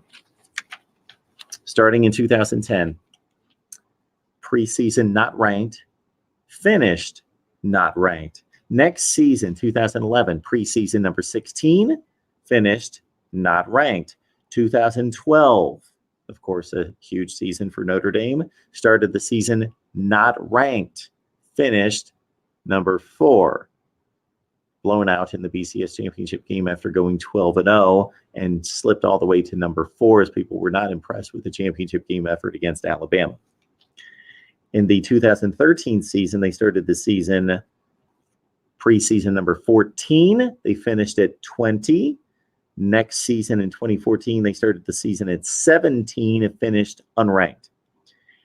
Then they started, here's one for the ages right here, in 2015. Notre Dame began the season at number 11, and they finished number 11. In 16, they started the season at 10. They finished unranked. If you recall, that was a debacle at 4-8 for Notre Dame. The next season, they started unranked. In 2017, coming off the 4-8 season, they were unranked preseason, and this is typical of preseason polls. They rely too much on what happened the previous season and couldn't see that Notre Dame was going to be much improved. So they were unranked to begin 2017, and they finished 11. Then in 2018, they started 12. They finished 5, of course, making the playoffs. And then this past season, they were preseason number 9, and they finished 11-2, but only number 12 postseason. So really, Notre Dame has not been overvalued or overrated, at least in terms of the preseason poll this decade. What else do you guys have for me? Anything? Oregon is always overrated. Really? Are they? Oregon? Starting in 2010, stomping peak. Welcome to MarkRogersTV, the voice of college football, stomping peak. Let us know who you root for and how long you've been watching. This is our big welcome. This is what we do when I notice a handle in the live stream for the first time. Glad to have you. Hope you've subscribed. Oregon in 2010 was preseason 11. They finished 3. Of course, they played in the national championship game and came within 1 field goal of winning it all. The next season, they started preseason 3. They finished 4. Next season, started preseason number 5. Postseason number 2. Next season, started the season at number 3, finished at 9. Doesn't sound overrated to me thus far. In 2014, of course, they started the season at number 3. They finished at number 2, losing the national championship game. In 2015, they started the season at 3. Here comes the downfall for Oregon. Started the season at number 3 in 2015, finished at 19. The next season, started the season preseason just 24, finished unranked. The next season in 2017, started unranked, finished unranked.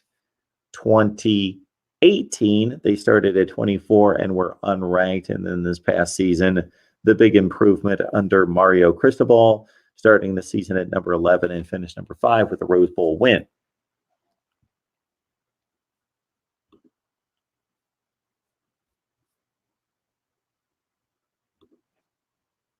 Stomping peak, Ohio State, and watched a while. I just say Oregon because they are always hyped and blow it. When was the last time they won? Won what? Won a conference championship last year.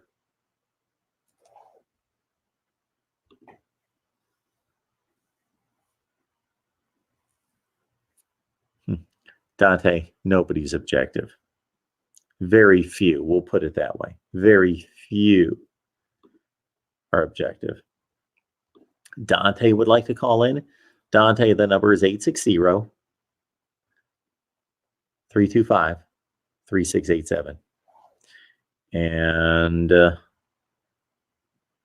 there it is. Dante, 860-325-3687.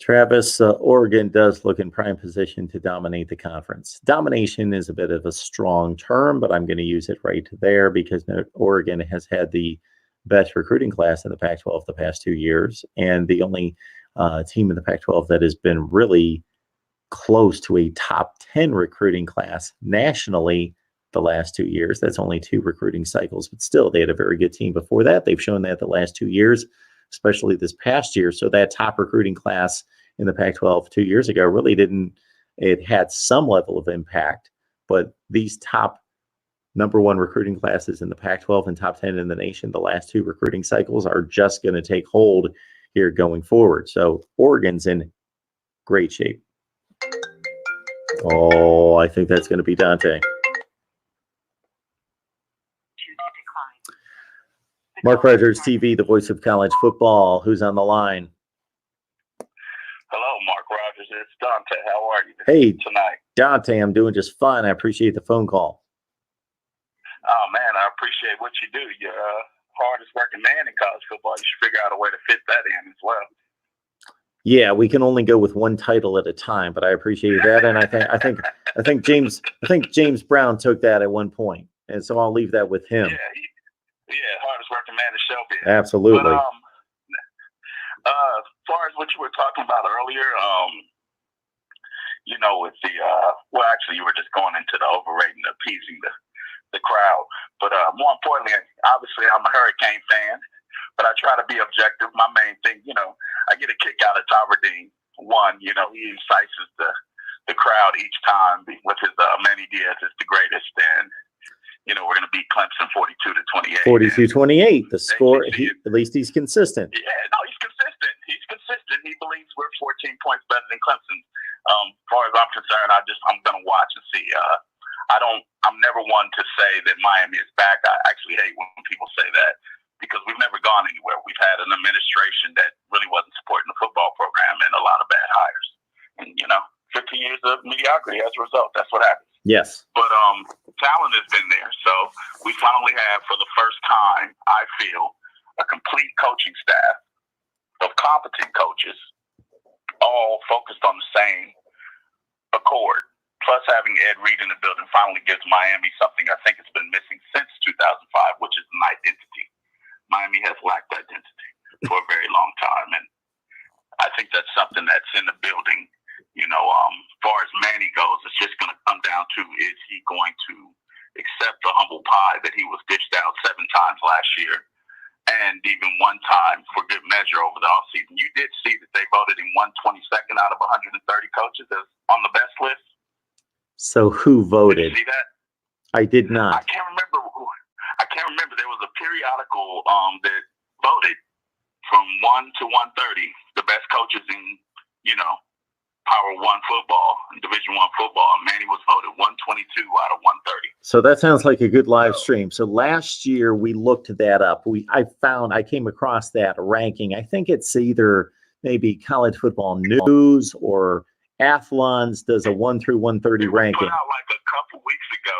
Yeah, 2 weeks ago, I'll have to look that up. So I can't remember where it's at, but for me, I think that's great. Because it's motivation. I think the best thing that happened to the Miami program was 2019.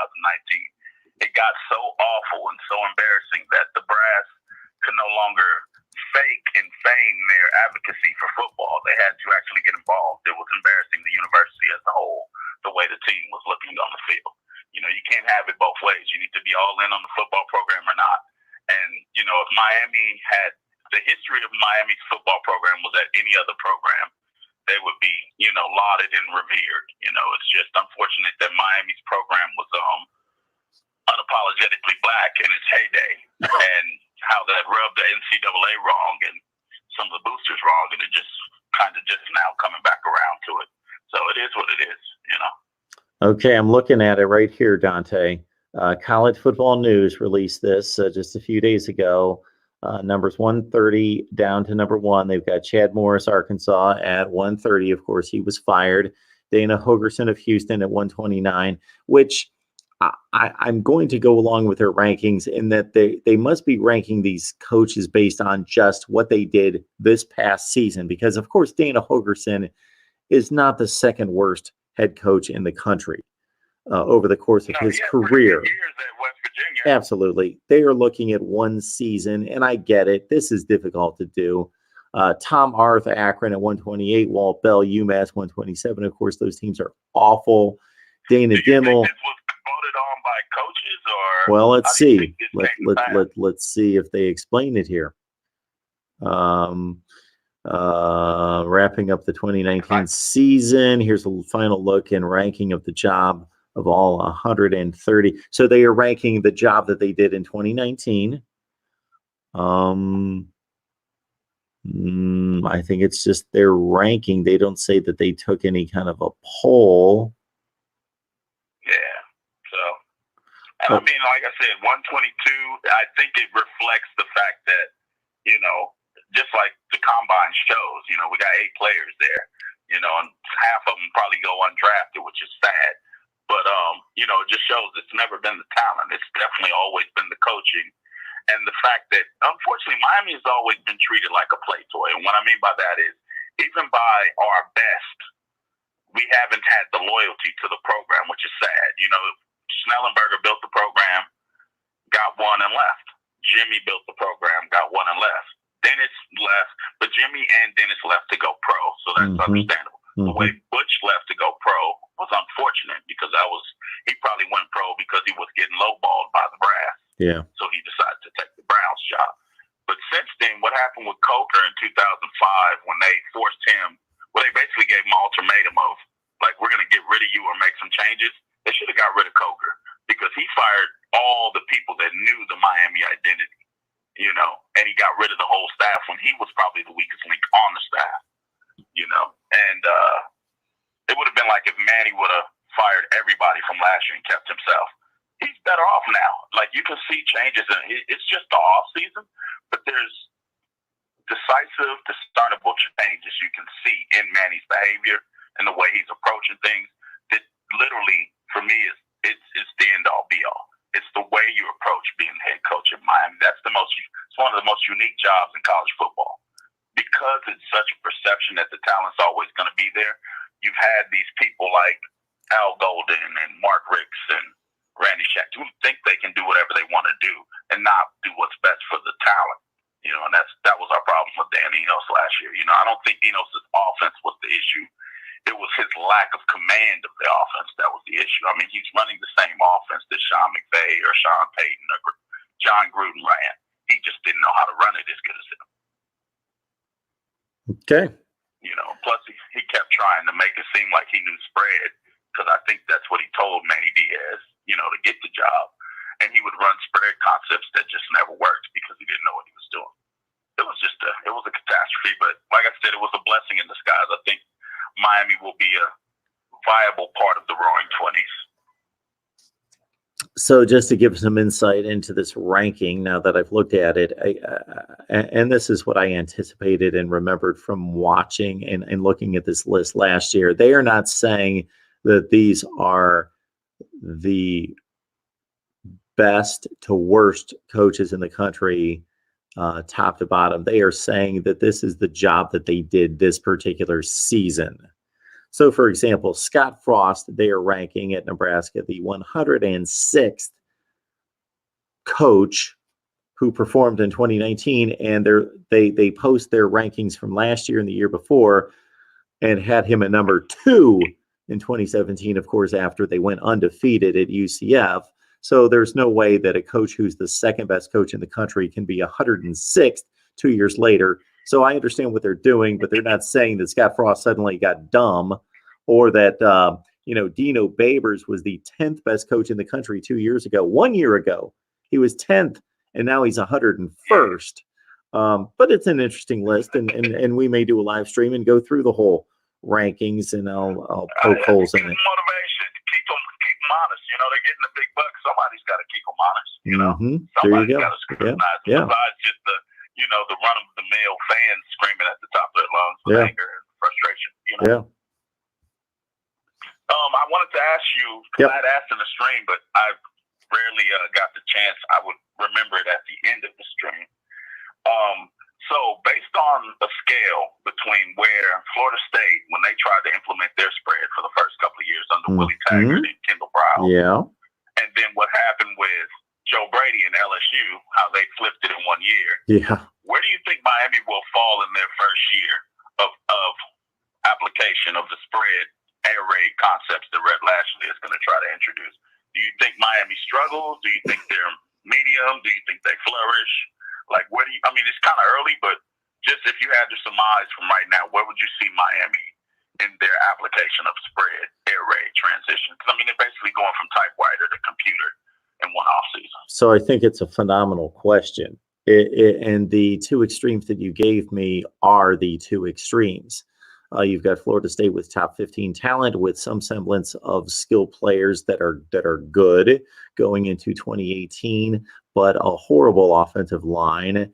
and a team that in 21 games under Willie Taggart, of course, looked completely unprepared for games, couldn't line up even correctly after 10 and 12 games a season in 2018, and was just a debacle. Even after they brought in Art Briles, they still didn't get it right. And he was a guy that in group of 5 situations took 100 ranked offenses and turned them into top 10 or 15 offenses. So for whatever reason, it was just a debacle. As you mentioned, the LSU situation went from a pro-style play action passing game to a spread the field, do it better than anyone, throw 60 touchdowns, and it was just phenomenal. Score 700 points, the most in the history of the game. So they're the 10 on the scale of 1 to 10, and Florida State's the 1. So Miami, to hold them to the LSU bar is unrealistic, but I think that they will be much better than Florida State because you've got another number of things in play. I think that the weakness at the offensive line position will be minimized because of the style of offense. And for the first time in how long do we have a quarterback who has proven at a fairly high level that he can compete and perform? Malik Rozier was awful. N'Kosi Perry and Jaron Williams are talented and highly thought of coming out of high school, but they never proved it at this level and still haven't. Brad Kyle was, I think, a bit overrated. He was a decent quarterback. He was good. He was top 30 good. But here's a guy that has been a tremendous talent and dual threat quarterback. So I expect them, I'll put them on the scale at about 6. And that's where you think you'll start, or where it'll be for the balance of the season? Where it'll be for the balance of the season. It's just unfathomable, as you know better than I do as a Miami fan, that this offense has relied on a handful of big plays a game to just generate any kind of offense. And they have been bottom 5 in the nation the last 2 seasons in third down conversions and in red zone. It's just unbelievably bad, the situational play calling and execution out of this team. They have to be better than that. Even if they're just mediocre, if they go from being bottom 5 in the nation in third down and in red zone, which are 2 of the key numbers in college football, and they take those numbers to even just mediocrity, 60th in the country, they're going to score so many more points. Well, that's my thing. I'm intrigued to hear, because it doesn't, it's obvious as a Hurricane fan, when there's similages that we might be going in a certain direction that's positive, because you get a lot of ire from the other fans, and I always get joy out of it. I'm not one to try to defend too much, because I actually, like I said, I'm not one of those people that's, oh, the U is back. I never pull a Ellinger. I'm just, I don't think the U has ever gone anywhere. It's just gone through turmoil due to unfortunate outside sources and things of that nature. What's happened at Miami, what Miami got popped for, it's no big whoop in comparison to what's going on other campuses that they never get in trouble for. Just Miami was a target because of the way it was behaving when it was winning. It's just simple as that. Mm-hmm. And as we've moved forward, in 2000, they pretty much stopped doing that a long time ago too. Most of the championships that Miami won post, early 90s, there was a lot of that, shucking and jiving stuff wasn't even really happening no more. Sure. But, it is what it is. I'm happy that Ed Reed's back. Like I said, there's a true embodiment of what a self-actualized Hurricane is in the building, walking around, can answer any questions and be a part of any communication and brainstorming. So that's good. Somebody from Manny to have around so that he doesn't have the desire to do what he did last year. Last year's situation, like I joke with Taverdine about this at times, and he never admits that Manny did anything wrong, which is what we've all noticed. Makes us endeared to Taverdine. But as a fellow U fan, I'm happy. Like I tell him, if his proclamation comes true, then I'll be happy too. So it is what it is. But as far as with Manny last year, he made an egregious mistake because he came in cocky. He went to Temple with a plan. was only there for like 17 days, and all of a sudden he ended up back in Miami before he was supposed to. And it was just really cocky and arrogant. He went out and hired someone who he thought would be his cocky, arrogant counterpart for the offensive stance, and it was just a bad move because it led to starting a cocky and arrogant quarterback in Jaron Williams, who was a bad choice for the team. It was just arrogance gone awry that literally torpedoed last season. And it was unfortunate, but as I said, it was the best thing that happened to the program because I truly believe for once we have a full focus on football going into the football season. And it's a nice feeling. Good stuff, Dante. I've enjoyed your comments and appreciate the support and the involvement, and I appreciate you calling in. I just wanted to ask you one thing before I got off. I know you try to keep it objective most of the time, but how are you feeling about Ryan Day year one? I mean, I think you guys were actually the best. I honestly believe I told Cheryl this once in the chat, had Justin Fields never gotten hurt, like if he wouldn't have got hurt and he was just as healthy as Burrow or Trevor Lawrence or I think Ohio State would have won the championship. So I'm not going to go that far. I'm not debating that. I certainly think that even with a compromise to Justin Fields, and I will say this, and people will jump all over me as soon as I say it, but I've already said it, so I'll just say it again. The final score of any particular game doesn't necessarily mean that a team is better than another team.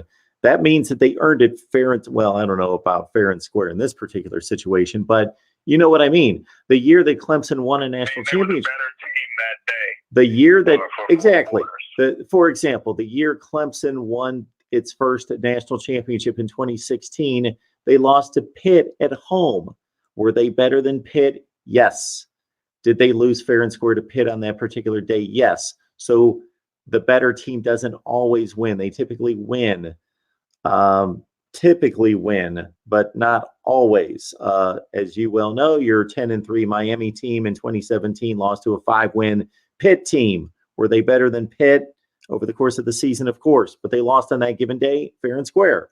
My point being that I believe that Ohio State in 2019 was a better team than Clemson. I think you could objectively watch that game and say they are a better team. Had not Dobbs dropped 2 touchdowns, the game is different. Regardless of the scoop and fumble overturn, and the targeting and the running into the punter. At the beginning of the game's different. Yeah. And even if those are the correct calls, the targeting and the running into the punter, those are not Clemson making plays. Those are Ohio State making mistakes, which they should be. Yeah. They should take the hit for. And I thought that they were both questionable calls. But even if we say that the referee made the correct call, it's like if you love the NFL, Tom Brady threw an interception that would have lost the AFC Championship game in 2018 against Kansas City. But Dee Ford lined up offsides on that play. It called back the play, wiped out the interception. The Patriots won and went to the Super Bowl. Did the Patriots do anything on that play to win it? No, they were given a gift.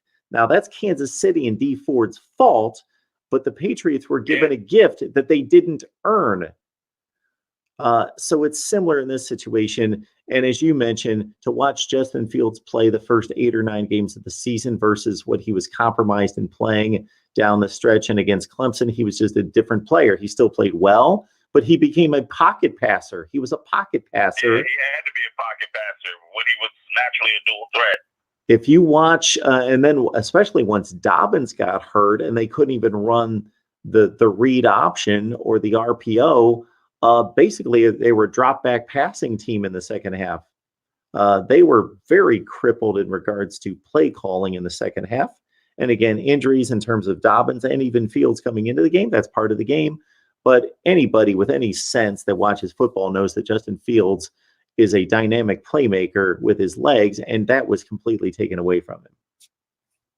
Yeah, it was a different game, but I mean, it was a good champ. I'm glad, everything turned out the way it turned out. I'm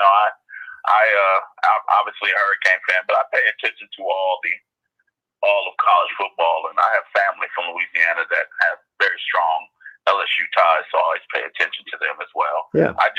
My thing with the SEC before I get up, the SEC and the Big Ten is I understand from my own perspective of the swell that took place back in the mid to late 2000s that allowed for the SEC towards the beginning of the 10s to take over.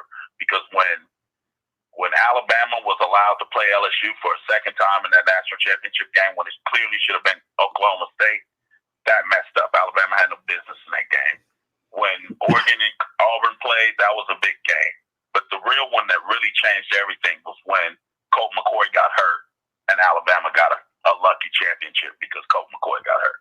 Because had he not got hurt, Texas would have blown Alabama out of the water.